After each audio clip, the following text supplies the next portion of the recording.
عزت کی جنگ ہے نہ زمینوں کی جنگ ہے، یہ جنگ ہے بقا کے وصولوں کے واسطے۔ جو خون ہم نے نذر کیا ہے اس زمین کو، وہ خون ہے گلابوں کے پھولوں کے واسطے۔ جی ہاں، اس وقت قانون کے خلاف دیش بھر میں پروٹیسٹ کا سلسلہ لگاتار جاری ہے۔ اسی کڑی میں دلی کے تال کٹورا اسٹیڈیم میں 22 اپریل کو بھی وقف قانون کی مخالفت میں پروٹیسٹ کیا گیا اور لوگوں نے پرزور طریقے سے اپنی اپنی باتیں رکھی۔ اس میں تمام اہم مسلم تنظیموں کے ممبران کے علاوہ دیش بھر سے بہت بڑی سنکھیا میں وہاں لوگ جمع ہوئے اور اپنے پہلے سے طے شدہ پروگرام کے تحت تال کٹورا اسٹیڈیم میں وقف قانون کی شدید الفاظ میں آل انڈیا مسلم پرسنل بورڈ کی قیادت میں لوگوں نے مذمت کی۔ اس موقع پر آل انڈیا مسلم پرسنل بورڈ کے جنرل سیکریٹری مولانا فضل الرحیم مجددی نے بہت ہی سلیقے سے ایک ایک بات کو رکھتے ہوئے کہا کہ آج مسلمان نشانے پر ہیں لیکن ظالم کا پیٹ کبھی نہیں بھرتا، اس کے بعد سکھ نشانے پر ہوں گے اور پھر عیسائی نشانے پر آئیں گے اور اسی طرح ایک ایک کر کے سارے لوگوں کا نمبر آنے والا ہے۔ انہوں نے کہا کہ اگر یہ لوگ یعنی سرکار میں بیٹھے ہوئے لوگ بی جے پی کے اگر سنویدھان کی ایک اینٹ بھی کھسکانے میں کامیاب ہو گئے تو نہ لوکتنتر باقی بچے گا اور نہ ہی سیکولرزم رہ جائے گا اور نہ ہی قانون کی بالادستی باقی بچے گی۔ وہ کہتے ہیں کہ آج ہم پر ظلم ہو رہا ہے، کل سب کا نمبر آنے والا ہے جس کی شروعات ہو چکی ہے۔ انہوں نے کچھ ایگزامپلس دیتے ہوئے کہا کہ ممبئی کے اندر 90 سال کے پرانے جین مندر کو بلڈوزر لگا کر گرا دیا گیا۔ اسی طرح بہار کے بودھ گیا کے اندر بدھسٹ لوگ اپنے بودھ بہار کو بچانے کے لیے پروٹیسٹ کر رہے ہیں، اور اسی طریقے سے کیرلا کے اندر چرچ پر دعویٰ کیا جا چکا ہے۔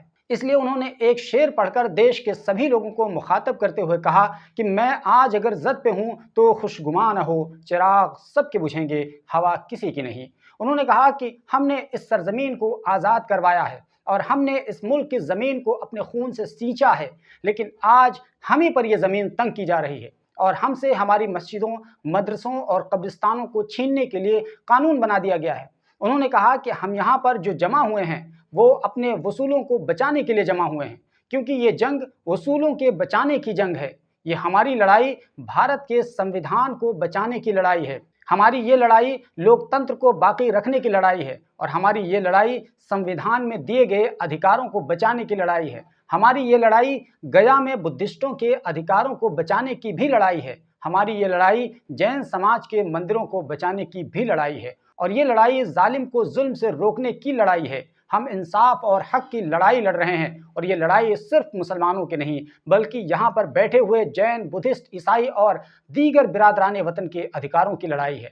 مولانا مجددی نے کہا کہ ہم یہاں سے حکومت کو یہ بتلا دینا چاہتے ہیں کہ وقف قانون مسلمانوں کے مذہبی نشانیوں کو چھیننے والا قانون ہے۔ یہ قانون دیش میں لوکتنتر اور سیکولرزم کو توڑنے والا قانون ہے۔ یہ قانون مسلمانوں سے ان کی عبادت گاہوں کو چھیننے والا قانون ہے، اور یہ قانون ہمیں قطعاً منظور نہیں ہے۔ انہوں نے آگے کہا کہ ہم سپریم کورٹ کے انٹرم راحت دینے والے فیصلے سے مطمئن نہیں ہیں۔ ہمارا یہ مطالبہ ہے کہ یہ قانون مکمل طور پر واپس لیا جائے۔ انہوں نے اس کی وضاحت کرتے ہوئے کہا کہ سپریم کورٹ نے اس وقت قانون کے صرف 2 دفعات پر انٹرم روک لگائی ہے اور ہمیں راحت دے دیا ہے، جو کہ خوش آئند تو ضرور ہے لیکن قابل اطمینان نہیں ہے۔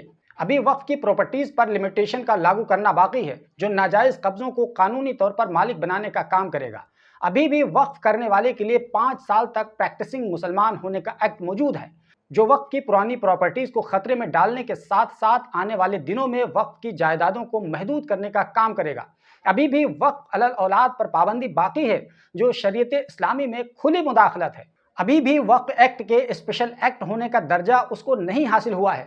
ASI آثار قدیمہ کے تحت وقف کی پراپرٹیز وقف باقی نہیں رہیں گی، اس کی دفعہ ابھی بھی باقی ہے۔ یعنی کہ اس پورے قانون میں لائی گئی 44 ترامیم یعنی 44 بدلاؤ میں سے صرف 2 معاملوں میں سپریم کورٹ کے انٹرم راحت سے ہمیں مطمئن ہو کر ہرگز نہیں بیٹھنا ہے۔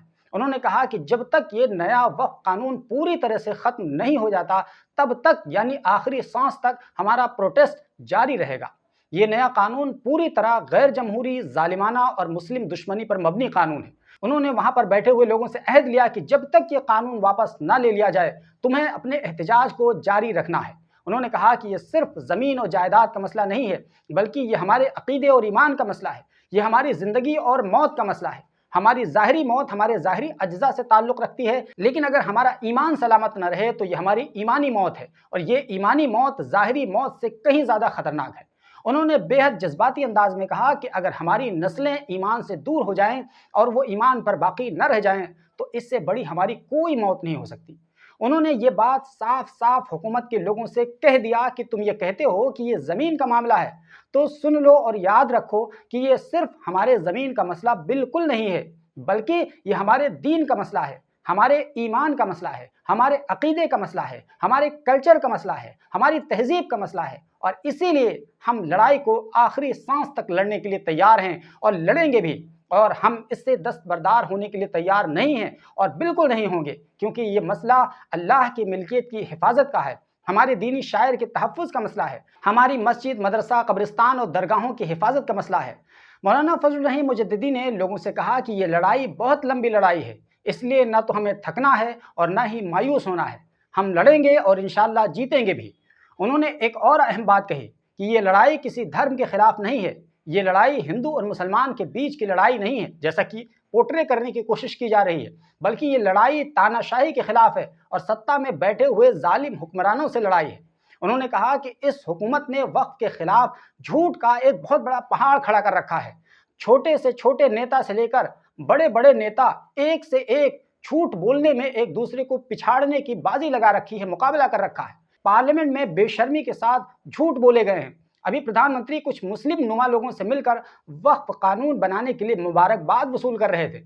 उन्होंने बिहार के गवर्नर आरिफ मोहम्मद खान के बारे में कहा कि वो कह रहे हैं कि इस कानून से पसमानदा और गरीब मुसलमानों को फ़ायदा होगा, लेकिन सच्चाई ये है कि इसके किसी भी तरमीम से किसी भी मुसलमान को, चाहे वो किसी भी मसलक से ताल्लुक़ रखता हो, अमीर हो या गरीब हो, मर्द हो या औरत हो, किसी को कोई फ़ायदा नहीं होगा, बल्कि उल्टा उसके नुकसानात ये होंगे कि ये कानून वक्फ के तसव्वुर और वक्फ के इस्लामी स्कीम को ही ख़त्म करने वाला है। इसलिए हम सब की जिम्मेदारी है कि हम मीडिया और सोशल मीडिया के ज़रिए इन प्रोपेगेंडों का जवाब दें और हर शहर और हर ज़िले में वक्फ कॉन्फ्रेंसें और राउंड टेबल मीटिंग करके लोगों को इसकी खामियां बताएं। और उन्होंने आखिर में कहा कि हमें इस मामले में बहुत होशियार रहने की ज़रूरत है, क्योंकि हुकूमत हमारी ही सफ़ों से मीर जाफ़र और मीर सादिक खड़ा कर देगी और कर भी रही है, लेकिन जो भी इस कानून का समर्थन कर रहा है वो मुस्लिम कौम का मीर जाफ़र और मीर सादिक है। ऐसे लोगों को अपनी सफ़ों में पहचान लीजिए, उनके बहकावे में हरगिज़ न आइए। उन्होंने उन तमाम सियासतदानों का नाम लेकर कहा, जैसे कि नीतीश कुमार, चंद्रबाबू नायडू, चिराग पासवान, जीतन राम मांझी, अजीत पवार और जयंत चौधरी ने इस बिल का समर्थन किया और इसको पास करने में हुकूमत का खुलकर साथ दिया। इसलिए उन्होंने तमाम मुसलमानों और इंसाफ पसंद शहरियों से अपील की है कि इन पार्टियों को अच्छी तरीके से पहचान लीजिए कि ये लोग जालिम की हिमायत करने वाले लोग हैं और ये लोग भारत के संविधान के मुखालिफ लोग हैं और ये लोग मुल्क की जमहूरियत के मुखालिफ हैं। इसके बारे में उन्होंने मौलाना मुजद्दिदी ने कहा कि सिर्फ कश्ती बदल लेने से इन लोगों की हकीकत नहीं बदलेगी, इसलिए या तो ये लोग कानून को वापस लेने के लिए हुकूमत को मजबूर करें या फिर हमेशा के लिए हर जगह हमारी मुखालफत के लिए तैयार रहें।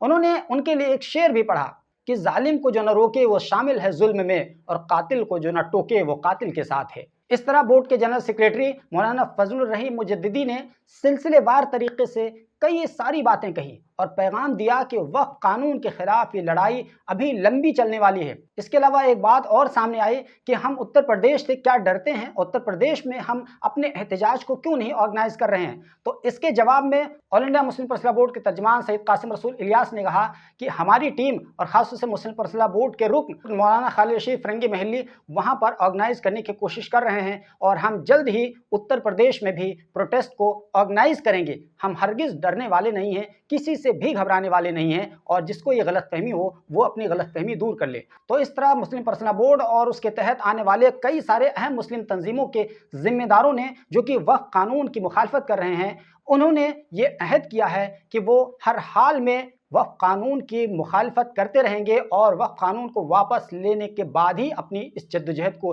ख़त्म करेंगे। उन्होंने बहुत क्लियर शब्दों में कह दिया कि हम किसी से झुकने वाले नहीं हैं, डरने वाले नहीं हैं, दबने वाले नहीं हैं। और एक शेर के ज़रिए से यह तर्जुमानी की गई कि बातिल से डरने वाले आसमां नहीं हम 100 बार कर चुका है तो इम्तिहान हमारा। तो इस तरीके से वहाँ जितने भी लोग आए हुए थे या जो लोग नहीं पहुँच पाए थे, जैसे मौलाना अरशद मदनी नहीं पहुँच पाए थे, लेकिन उन्होंने अपना लिखा हुआ पैगाम एक दूसरे के ज़रिए से पढ़वाया। मौलाना उबैदुल्ला खां आज़मी नहीं पहुँच पाए थे क्योंकि मौलाना उबैदुल्ला खां की तबीयत ख़राब है। तो और लोग जो लोग मौजूद थे, उन लोगों ने बहुत ही कॉन्फिडेंस के साथ अपनी बात रखी, न सिर्फ अपनी बात रखी बल्कि अज़्म किया कि हम किसी भी सूरत में अपने इस अधिकार से दस्तबरदार होने के लिए तैयार नहीं हैं। लेकिन दोस्तों, हमने केवल एक अहम तकरीर को बुनियाद बनाकर इस वीडियो में वो तमाम अहम बातें शामिल करने की कोशिश की हैं, जिसमें कमोबेश वो तमाम बातें आ गई हैं जो वक़्त कानून के खिलाफ लड़ाई का हिस्सा हैं। हालाँकि बहुत सारे लोग इसमें जो शामिल थे और करीब-करीब 5 घंटे तक ये प्रोग्राम चला था, तो ज़ाहिर है कि सारे लोगों की बातें इसमें शामिल करना इस छोटे से वीडियो में मुमकिन ही नहीं है। तो ख़ैर, इस आंदोलन के बारे में हम इस पर लगातार नज़र बनाए हुए हैं। जब भी कोई ऐसी बात होगी हम आपको ज़रूर बताएँगे। बाकी इस आंदोलन के बारे में आपकी क्या राय है, आप हमें कमेंट बॉक्स में अपनी राय ज़रूर दीजिए और हमारे चैनल पर पहली बार आए हैं तो प्लीज़ सब्सक्राइब कर लीजिए और अगर ये वीडियो फेसबुक पर देख रहे हैं तो प्लीज़ हमारे पेज को फॉलो कर लीजिए। मिलते हैं एक नई स्टोरी के साथ।